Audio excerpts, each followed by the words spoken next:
Welcome to the Sabbath Christian Church's online sermon. God said that He was going to establish His covenant with Noah. Covenant is a very important thing. I'm going to get into a in-depth word study of it. But it is this particular kind of agreement that God made with Noah. Let's check it out and see. It starts off with Genesis 6:18 saying, exactly, I will establish my covenant with you, and you shall enter the ark. He established the covenant with Noah, and Noah shall enter the ark. First step in the covenant that Noah had to do by God's establishment. You and your sons and your wife and your sons' wives with you. Now, God made this covenant with Noah, who was the second Adam from whom all people come. If we could trace our ancestry back, it would go, after a long period of time, to Noah. So we're all descendants of Noah, everybody in the world. And we are obligated to keep that covenant. Why do we have to keep that covenant? Because it is an inherited thing. We know how people who are of royal blood or a particular genus or whatever it happened to be, they receive that because of heredity. I mean, Louis XIV was the king of France at the time, and his son, the 15th, inherited the kingdom. He became king, and the 16th inherited it and lost it. But can't lose it, because we're inherited to Noah. No matter what we can do about it, it's there. And they inherited life because Noah saved the lives, his life and the life of his family. So we must keep the covenant. People must keep the covenant. And those who refuse to keep the covenant are doomed to death after many tribulations, trouble, and injuries. Because God just doesn't like to wipe people out. He has a lot of patience, hoping people will change and do something. And we can see this in history. We're not going into it now. Now, sometimes tribulations, troubles, and injuries help lead people away from works of evil. Now, as we know, and there are several newsletters on this, the creation was built on the commandments. I'm not going to go into each individual and everything. We'll pick up a couple of these things as we go along. But the whole story, look it up.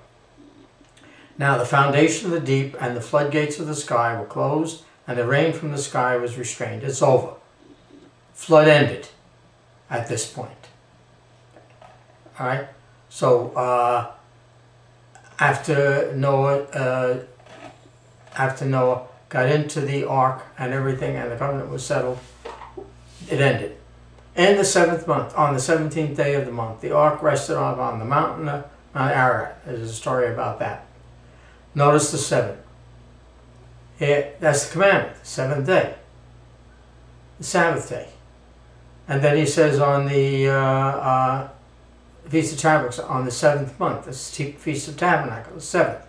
So right there, it doesn't say specifically to keep those, but it's inherent in the salvation of Noah and the way God saved him and the use of the 7 days and 7 months, the period. So that's intrinsic, the commandments. Just like the 7th day, God rested on the 7th day from all of His creation. So that's part of the creation and the commandments.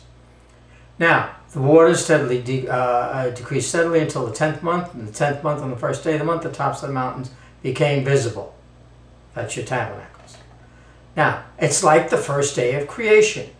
God said light. The tops of the mountains became visible. You could see them. Up until that point, I don't know if you've been out on the water and nothing in sight there. It's just, might as well need no sight or anything like that. Now they were made visible. God said light, and now you see something, and they saw the tops of the mountains. Then it came about at the end of 40 days that Noah opened up the window of the ark, and he sent out a raven, then he sent out a dove, and finally the dove, the second dove returned and found a place. The first dove couldn't find any place, came back. And then the dove came back to him after that, bearing a, I lost it, a reed, piece of olive leaf. So Noah knew that the water was abated from the earth, and he waited another 7 days. Seventh day, very, very important to God, the seventh day of rest. It's His phase. It's His way of doing things. You do things for 6 days, and then you rest on the seventh. And that's the way He does it. Then God said to Noah, go out of the ark, you and your wife, and your sons' wives with you. Bring out with you every living thing of all flesh that is with you. Birds, animals, every creeping thing that creeps on the earth, so that they may breed abundantly on the earth and be fruitful and multiply on the earth. So Noah went out, and his sons and his wife, and every creature that moves on there, and the earth was recreated as God's promise. And they went out there, and little by little, with the stuff growing, the animals would increase and everything, and the balance would be continued. Now, God's promise. There's a covenant. Very often in the past, the covenant was accompanied by a sacrifice. And Noah did that. He made an offering. And then God said after the offering, smelling the aroma, I will never again curse the ground on account of man, for the intent of man's heart is evil. He said it from his youth. It's in the language. It's the way it is. I will never destroy every living thing as I have done, while the earth remains.